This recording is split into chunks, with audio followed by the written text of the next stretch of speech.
ಮೈಸೂರಿನಲ್ಲಿ ಸಿಎಂ ಸಿದ್ದರಾಮಯ್ಯ ರಣತಂತ್ರ ಮಾಡ್ತಾ ಇದ್ದಾರೆ. ಶಾಸಕರು ಪದಾಧಿಕಾರಿಗಳ ಜೊತೆ ಸಿಎಂ ಸಭೆಯನ್ನ ಮಾಡ್ತಾ ಇದ್ದಾರೆ. ಮೈಸೂರು ಕೊಡಗಿನ ಕಾಂಗ್ರೆಸ್ನ ಅಭ್ಯರ್ಥಿಯಾಗಿರುವಂತ ಎಂ ಲಕ್ಷ್ಮಣ್ ಅವರನ್ನ ಗೆಲ್ಲಿಸಲಿಕ್ಕೆ ಸಿಎಂ ರಣತಂತ್ರವನ್ನ ಮಾಡ್ತಾ ಇರುವಂತದ್ದು. ಬಿಜೆಪಿಯ ಅಭ್ಯರ್ಥಿಯಾಗಿರುವಂತ ಯದುವೀರ್ ವಿರುದ್ಧ ಸ್ಪರ್ಧೆ ಮಾಡಿದ್ದಾರೆ ಲಕ್ಷ್ಮಣ್ ಅವರು.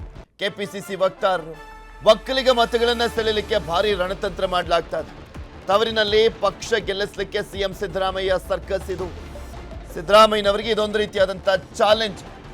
ಬಿಕಾಸ್ ಕಳೆದ 2 ಬಾರಿನೂ ಕೂಡ ಬಿಜೆಪಿಯ ಅಭ್ಯರ್ಥಿ ಪ್ರತಾಪ್ ಸಿಂಹ ಅವರು ಸಂಸದರಾಗಿ ಆಯ್ಕೆಯಾಗಿದ್ರು ಮೈಸೂರು ಕೊಡಗು ಲೋಕಸಭಾ ಕ್ಷೇತ್ರದಲ್ಲಿ. ಈ ಬಾರಿಯಾದರೂ ಕಾಂಗ್ರೆಸ್ನವ್ರನ್ನ ಗೆಲ್ಲಿಸುವಂತ ನಿಟ್ಟಿನಲ್ಲಿ ಮುಖ್ಯಮಂತ್ರಿಗಳು ಪ್ರಯತ್ನ ಪಡ್ತಾ ಇರುವಂಥದ್ದು. ಲಕ್ಷ್ಮಣ್ ಅವರಿಗೆ ಹೆಚ್ಚಿನದಾಗಿ ಬೆಂಬಲವನ್ನ ಕೊಡುವಂತ ನಿಟ್ಟಿನಲ್ಲಿ, ಅದರ ಜೊತೆಗೆ ಪ್ರಚಾರವನ್ನು ಮಾಡುವಂತ ನಿಟ್ಟಿನಲ್ಲಿ, ಜನರನ್ನ ಸೆಳೆಯುವಂತ ನಿಟ್ಟಿನಲ್ಲಿ ಕಾರ್ಯತಂತ್ರವನ್ನು ಮಾಡಲಿಕ್ಕೆ ಮುಖ್ಯಮಂತ್ರಿಗಳು ಸಭೆಯನ್ನ ಮಾಡ್ತಾ ಇದ್ದಾರೆ. ಕಾಂಗ್ರೆಸ್ ಟಿಕೆಟ್ ಹಂಚಿಕೆಯಲ್ಲಿ ಕುಟುಂಬ ರಾಜಕಾರಣ ವಿಚಾರವನ್ನ ಸಿಎಂ ಸಿದ್ದರಾಮಯ್ಯ ನಿರಾಕರಿಸಿದ್ದಾರೆ. ಜನರು ಬಯಸಿದವರಿಗೆ ಟಿಕೆಟ್ ಕೊಟ್ಟಿದ್ದೇವೆ, ಇದರಲ್ಲಿ ಕುಟುಂಬ ರಾಜಕಾರಣ ಇಲ್ಲ ಅಂತ ಮೈಸೂರಿನಲ್ಲಿ ಪ್ರತಿಕ್ರಿಯೆಯನ್ನ ಕೊಟ್ಟಿದ್ದಾರೆ ಸಿಎಂ.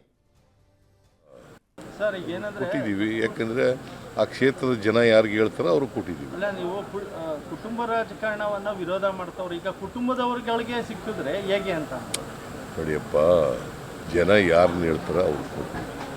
ಯಾರನ್ನ ಆಯ್ಕೆ ಮಾಡ್ತೀವಿ ಅಂತ ಹೇಳ್ತಾರೆ ಅವ್ರು. ಕುಟುಂಬ ರಾಜಕಾರಣ ಅಲ್ಲ, ಜನರ ಅಭಿಪ್ರಾಯಕ್ಕೆ ಮನ್ನಣೆ ಕೊಡಬೇಕು. ಕೊಟ್ಟಿದ್ದೀವಿ, ಯಾಕಂದ್ರೆ ಆ ಕ್ಷೇತ್ರದ ಜನ ಯಾರಿಗೆ ಹೇಳ್ತಾರೋ ಅವ್ರು ಕೊಟ್ಟಿದ್ದೀವಿ. ಅಲ್ಲ, ನೀವು ಕುಟುಂಬ ರಾಜಕಾರಣವನ್ನ ವಿರೋಧ ಮಾಡ್ತಾವ್ರು, ಈಗ ಕುಟುಂಬದವ್ರಿಗೆ ಸಿಕ್ಕಿದ್ರೆ ಹೇಗೆ ಅಂತ ನೋಡಿಯಪ್ಪ, ಜನ ಯಾರನ್ನ ಹೇಳ್ತಾರೋ ಅವ್ರು ಕೊಡ್ತೀವಿ. ಯಾರನ್ನ ಆಯ್ಕೆ ಮಾಡ್ತೀವಿ ಅಂತ ಹೇಳ್ತಾರೆ ಅವ್ರು. ಕುಟುಂಬ ರಾಜಕಾರಣ ಅಲ್ಲ.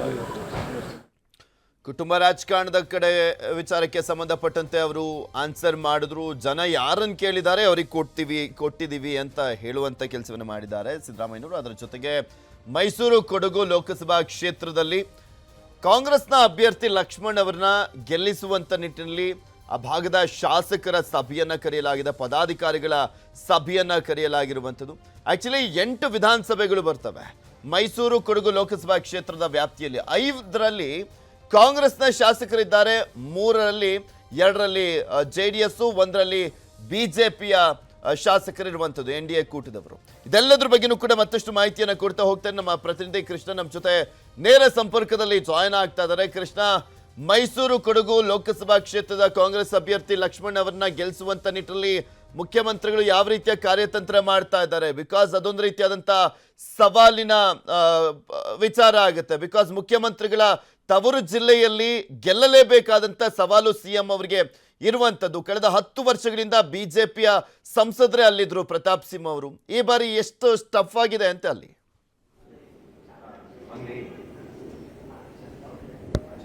ಖಂಡಿತವಾಗ್ಲೂ ಪೃಥ್ವಿರಾಜ್, ಈಗಾಗಲೇ ಅಲ್ಲಿ ಮೈಸೂರು ಕೊಡಗು ಲೋಕಸಭಾ ಕ್ಷೇತ್ರದಿಂದ ಅಲ್ಲಿ ಒಡೆಯರು ಅಂದ್ರೆ ರಾಜರು ಸ್ಪರ್ಧೆ ಮಾಡಿದ್ದಾರೆ. ಇಲ್ಲೊಂದು ಕಡೆ ಕಾಂಗ್ರೆಸ್ ಅಭ್ಯರ್ಥಿಗೆ ಇದು ದೊಡ್ಡ ಮಟ್ಟದಲ್ಲಿ ಸವಾಲಾಗಿರುವಂತದ್ದು. ಈಗಾಗಲೇ ಕಾಂಗ್ರೆಸ್ ಅಭ್ಯರ್ಥಿಯನ್ನ ಗೆಲ್ಲಿಸುವಂತ ನಿಟ್ಟಿನಲ್ಲಿ ಮುಖ್ಯಮಂತ್ರಿ ಸಿದ್ದರಾಮಯ್ಯ ಖುದ್ದು ಅಖಾಡಕ್ಕಿಳಿದಿರುವಂತದ್ದು. ಇವತ್ತು ಸ್ಥಳೀಯ ಮಟ್ಟದ ನಾಯಕರ ಜೊತೆ ಸಭೆಯನ್ನ ಮಾಡೋದ್ರ ಮುಖಾಂತರವಾಗಿ ಗೆಲ್ಲುವಂತ ನಿಟ್ಟಿನಲ್ಲಿ ಯಾವ ರೀತಿಯಾಗಿ ಮಾಡಬೇಕು ಅನ್ನೋದ್ರ ಬಗ್ಗೆ ಕಾರ್ಯತಂತ್ರವನ್ನು ರೂಪಿಸಲಿದ್ದಾರೆ. ಈಗಾಗಲೇ ಎಲ್ಲೋ ಒಂದ್ ಕಡೆಗೆ ಅಲ್ಲಿ ಸ್ಥಳೀಯ ಮಟ್ಟದಲ್ಲಿ JDS ಮತ್ತೆ ಬಿಜೆಪಿ ಮೈತ್ರಿಯನ್ನ ಮಾಡೋದ್ರ ಮುಖಾಂತರವಾಗಿ ಏನು ಯದುವೀರ್ ಒಡೆಯರ್ ಅವರ ಪರವಾಗಿ ಅಭ್ಯರ್ಥಿಯನ್ನು ಗೆಲ್ಲಿಸುವಂತ ನಿಟ್ಟಿನಲ್ಲಿ ಕೂಡ ಕಾರ್ಯತಂತ್ರವನ್ನು ರೂಪಿಸ್ತಾ ಇದ್ದಾರೆ. ಅದ್ರ ಜೊತೆಗೆ ಮುಖ್ಯಮಂತ್ರಿ ಸಿದ್ದರಾಮಯ್ಯಗೂ ಕೂಡ ಈ ಒಂದು ಮೈಸೂರು ತವರು ಜಿಲ್ಲೆ ಆಗಿರುವಂತಹ ಸಂದರ್ಭದಲ್ಲಿ ಲಕ್ಷ್ಮಣ್ ಅವರನ್ನ ಗೆಲ್ಲಿಸಬೇಕಾದಂತ ಅನಿವಾರ್ಯ ಮತ್ತೆ ಸವಾಲಿರುವಂತದ್ದು.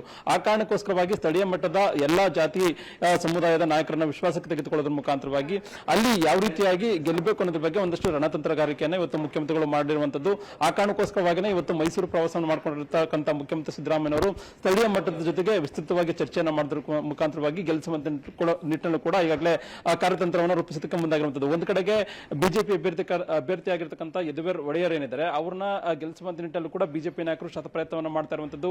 ಒಂದ್ ಕಡೆಗೆ ಮಾಜಿ ಪ್ರಧಾನಿ ನರೇಂದ್ರ ಮೋದಿ ಅವರೇ ಆ ಭಾಗದಲ್ಲಿ ಪ್ರವಾಸನ ಮಾಡುವಂತ ನಿಟ್ಟಿನಲ್ಲೂ ಕೂಡ ಸಜ್ಜಾಗಿದ್ದಾರೆ. ಅದ್ರ ಜೊತೆಗೆ ಸ್ಥಳೀಯ ಮಟ್ಟದ ರಾಜ್ಯದ ಬಿಜೆಪಿ ನಾಯಕರು ಕೂಡ ಎಲ್ಲೋ ಒಂದ್ ಕಡೆ ಪ್ರತಾಪ್ ಸಿಂಹ ಅವರ ಬದಲಾಗಿ ಯದುವೀರ್ ಒಡೆಯವರಿಗೆ ಟಿಕೆಟ್ ಅನ್ನು ಕೊಡಿಸೋದ್ರ ಮುಖಾಂತರವಾಗಿ ಅಲ್ಲಿ ಗೆಲ್ಲಿಸುವಂತ ನಿಟ್ಟಿನಲ್ಲೂ ಕೂಡ ಕಾರ್ಯತಂತ್ರವನ್ನು ಮಾಡ್ತಾ ಇದ್ದಾರೆ. ಹೀಗಾಗಿ ಬಿಜೆಪಿ JDS ಒಂದಾಗಿರ್ತಕ್ಕಂಥ ಸಂದರ್ಭದಲ್ಲಿ ಒಂದ್ ವೇಳೆ ಏನಾದ್ರೂ ಬಿಜೆಪಿ ಅಭ್ಯರ್ಥಿ ಗೆಲ್ತು ಅಂತಂದ್ರೆ ಸಹಜ ಸಹಜವಾಗಿಯೇ ಮುಖ್ಯಮಂತ್ರಿಗಳು ಹಿನ್ನಡೆ ಆಗುತ್ತೆ ಮತ್ತೆ ತವರು ಜಿಲ್ಲೆಯಲ್ಲಿ ಹೀನಾಯಿ ಸೋಲಾಯಿತು ಅನ್ನೋ ಒಂದು ಸಂದೇಶ ಕೂಡ ರವಾನೆ ಆಗುತ್ತೆ.